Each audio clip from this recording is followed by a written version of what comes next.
Unajua tukizungumza mchezo ambao unaenda kuchezwa leo saa moja kati ya timu yetu ya taifa ya Tanzania na Tunisia, ni mchezo muhimu kwa timu zote mbili. Ni mchezo ambao tunaenda kuingia timu zote zikiwa zina pressure ya matokeo, kwa sababu Tanzania akishinda hiyo mechi, Tunisia anakosa nafasi ya moja kwa moja kuqualify, na Tunisia akishinda hiyo mechi, Tanzania anakosa nafasi hata ile ya playoff. Kwa hiyo ni mchezo muhimu kwa timu zote mbili, sio kwa Tanzania tu pekee. Kwa Tanzania utakuwa muhimu kwa sababu sisi kama Watanzania tunatamani tuone timu yetu inaweza kupata matokeo. Lakini ukija kwenye nadharia ya mchezo wenyewe, sio mchezo mwepesi kama tunavyozani. Ni mchezo ambao umebeba zana nzima ya ushindani. Ni mchezo ambao lazima kama Watanzania sisi wenyewe tukashinde, na tunashindaje inategemea kile ambacho mwalimu amekiandaa kwa ajili ya timu yake kwenye viwanja vya mazoezi. Kile ndio kinaweza kikatupa credit ya kutosha na kuweza kupata matokeo. Kwa hiyo tunapozungumzia mchezo huu wa leo, tunapoenda, unajua michezo hii inacheza back to back. Kuna uchovu wa wachezaji, na hiko ni kitu kimoja cha kukiangalia sana. Uchovu, wachezaji wanacheza kila baada ya siku mbili, kwa hiyo unaweza kawa unamtumia mchezaji mmoja kwenye hizi mechi akatumika kwa nguvu kubwa sana, alafu inatakiwa aje acheze kwenye mchezo mwingine akupe matokeo ya kutosha. Kwa hiyo ni sehemu ambayo inaanza kutupa doubt kama tunaweza tukapata matokeo mazuri kutokana na aina ya quality ya wachezaji wetu na ule uzoefu ambao wanao. Tunaona umeweza kuona mchezo anaocheza Tunisia mechi dhidi ya Uganda, lakini umeona dhidi ya Nigeria. Je, unaiona nafasi ya Tanzania kwenda kushinda mchezo huu? Kwenye makaratasi unaweza ukaiona nafasi ya timu ya taifa ya Tanzania. Kwa sababu kwenye makaratasi lazima tushinde, lakini ukija kwenye uhalisia wa mchezo wenyewe ndani ya kiwanja kuna utofauti mkubwa sana kwenye kuamua. Tunaona Tunisia wanacheza soka la kasi sana. Ni timu ambao ina wachezaji wana uzoefu wa kucheza ya mashindano. Sisi ni kama tunakuja, unajua sisi AFCON zetu tunazoenda kucheza mara nyingi vikosi kinakuwa kinabadilika. Kwa hiyo kama kinabadilika uwezo ukapata quality ile ambayo 2023 alionyesha, 2019 alionyesha na 2025 anakuja kuionyesha. Unaona kuna kitu cha tofauti kinatokea. Kwa hiyo nikija kuangalia, nikianza kupima mizani, unaanza kuona ni mechi ambayo kwa kiasi kikubwa kama inatulemea hivi, lakini kwenye makaratasi unaweza ukasema lolote inaweza likatokea kwa namna timu yetu inavyoandaliwa na zile hamasa ambazo zipo kwa timu yetu ya taifa. Lolote inaweza likatokea, tunaweza tukapata matokeo ya ushindi, kwa sababu leo kinachohitajika kwa upande wetu ni matokeo ya ushindi.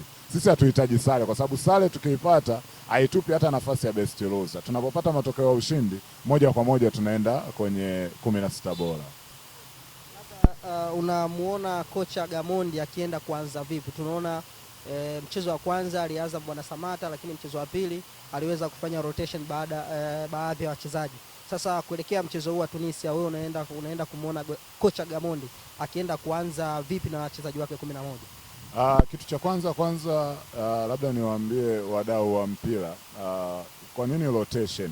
Ile rotation ilifanyika kama mwanzo nilivyoongea, kwa sababu ya mashindano yako back to back. Tunacheza kila baada ya siku mbili, na unajua lazima utunze fitness level ya wachezaji wako. Kwa hiyo unaona Samata anapumzika, Kapombe alicheza, alitumika kwa nguvu kubwa. Unaona alipumzishwa akacheza Haji Mnoga.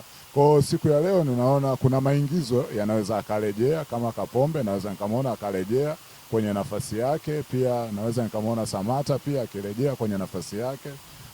Pia namuona Chazimombwa akirejea pia kwenye nafasi yake. Kwa hiyo maingizo mapya naweza nikaona hayo kwa haraka. Pia nilitamani mimi kwa upande wangu, kwa sababu hii ni mechi ambayo ni must win game.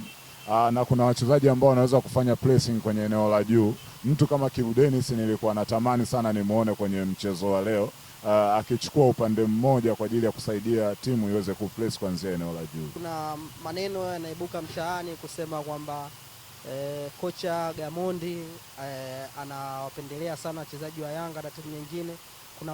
Kuna kundi kubwa la wachezaji wa Simba bado hawajaweza kupata nafasi, na hapo tumeona umemgusia Kibu Dennis. Je, unaona hii ni nafasi ya kocha Gamondi kwenda kujibu maswali ya Watanzania, kwa nini wachezaji wengi wa Simba hawezi kucheza? Unajua ile ni timu ya taifa. Mimi unajua kwenye zile siasa za Simba na Yanga mimi huaga naondoka sana. Ile ni timu ya taifa ambayo mchezaji yoyote mwenye uwezo anaruhusiwa kucheza. Ukianza kuzungumza wanacheza wachezaji wa Yanga kama watu wanavyosema, angalia safu ya ulinzi bora ni ipi ambayo ipo Tanzania ya wazawa, unaikuta Yanga peke yake. Huwezi kuikuta maeneo mengine. Maeneo mengine yote yana mseto, yana wachezaji wageni na wazawa. Na ukizungumza hata kwa upande wa Simba walikuwa na Abdulrazak sasa hivi ni majeruhi ambao huwezi kumuona pale moja kwa moja akicheza. Kwa hiyo hii ni timu ya taifa ambao kila mtu anaruhusiwa kucheza.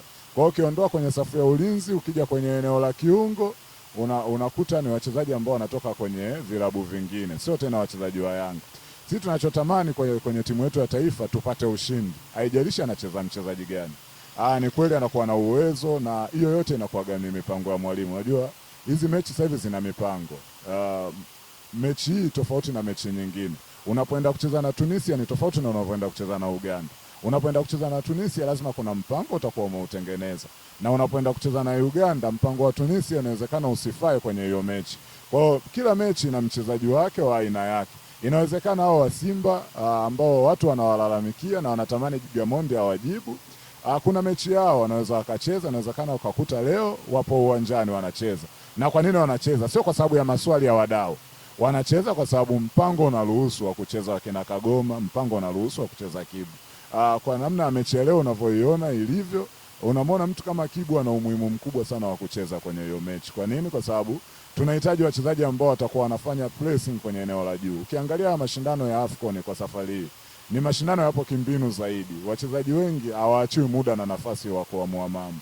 Umeona kwenye ligi yetu ya Tanzania tunapokuwa tunacheza, hawa wachezaji ambao tunaona wazuri wanaachiwaga muda na nafasi. Anapata muda, anapata nafasi ya kuamua na kufunga.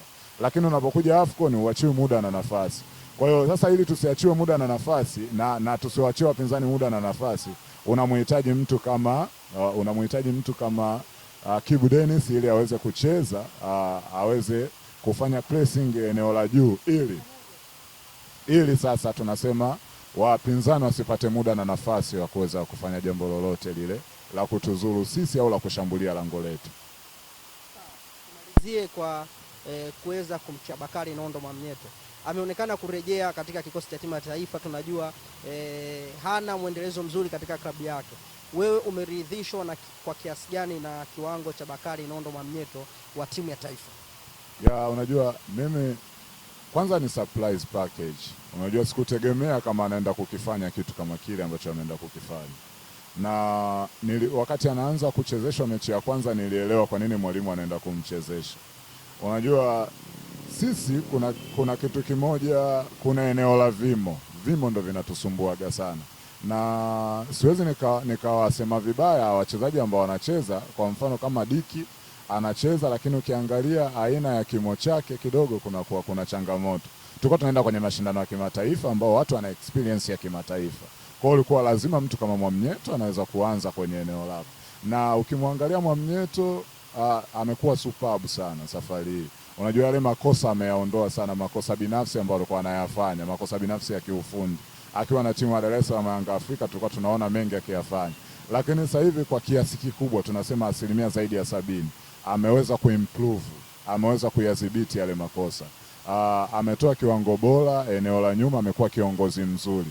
Ameonyesha kweli ni kapteni wa makombe kama vile alivyokuwa miaka 2 nyuma, 3 nyuma.